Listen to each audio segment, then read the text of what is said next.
Hello and welcome to another interesting lesson, Hard Work Peace.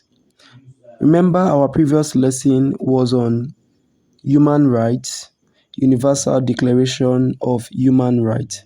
Today's lesson is going to be on cultism. The objectives for this lesson are you should be able to know the meaning of cultism, the reasons why people join cult group, consequences of cultism, and preventive measures against cultism. In the course of this lesson, there are four evaluation questions for you to answer. What is cultism? A cult is a religious group whose beliefs and practices are extreme. Such a group is not a part of the established religious groups. Its beliefs and practices are unorthodox, strange, and could be frightening to other members of the society. Members are usually devoted to the group and are zealous. Members usually exhibit deviant behavior.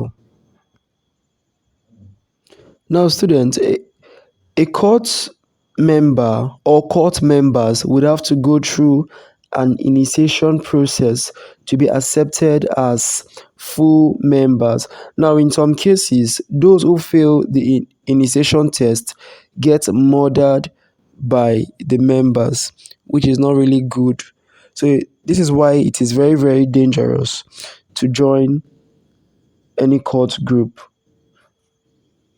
Now, at times, such people simply bring up excuses for them to leave the campus for their own safety.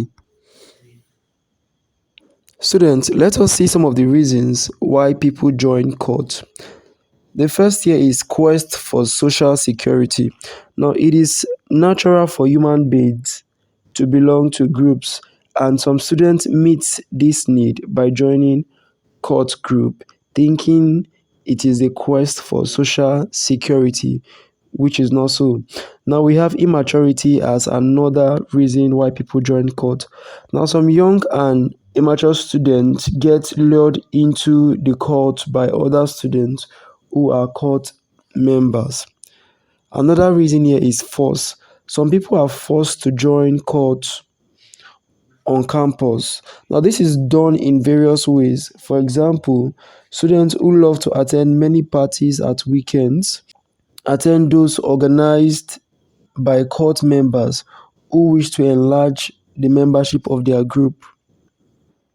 At such parties, which would usually be held at night, some guests are taken to the cult hideouts under threat and compelled to join them. Another reason here is inferiority complex. Now, some people who suffer an inferiority complex join cults to boost their self-esteem. We also have quest for spiritual power. Now, the quest for spiritual power leads some people to cultism. Next, we have is poverty and the love for money. Some who are from poor homes join cults because they consider their membership as a source of material wealth and contact with prominent people. More so as cult groups are said to be populated by children and wards of wealthy people.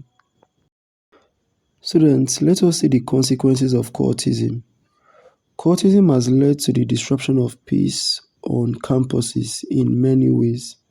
Here we have violence and crime. Cult members are usually people who are given to crime. They are known to be hard drugs users who are also prone to violence. The different cult groups sometimes clash and struggle for supremacy.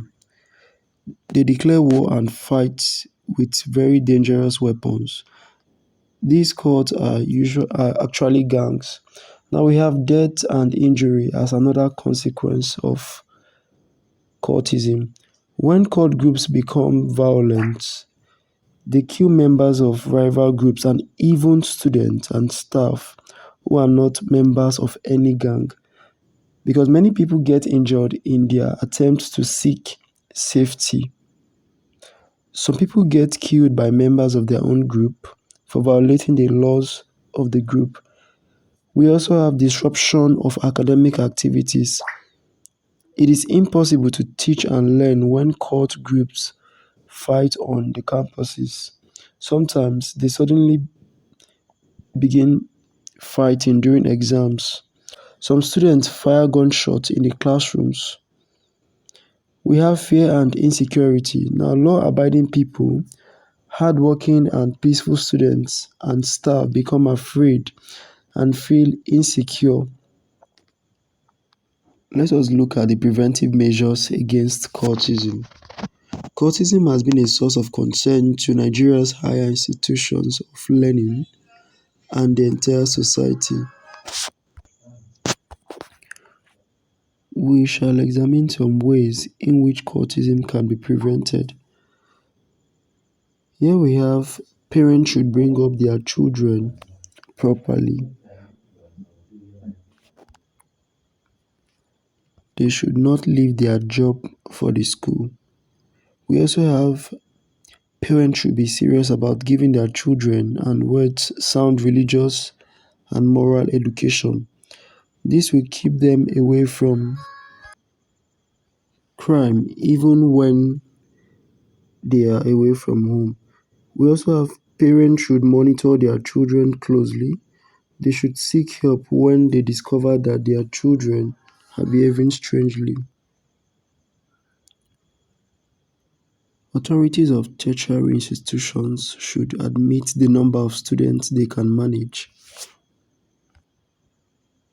When they admit a large crowd of students, some students exploit the situation of overcrowdedness to form gangs and terrorize others. We have authorities of tertiary institutions should provide adequate security for the campuses. Matters of security should not be handled with levity. And finally, government should make very stiff laws against cultism and ensure such laws are enforced. Say no to cultism. Until next time, and bye.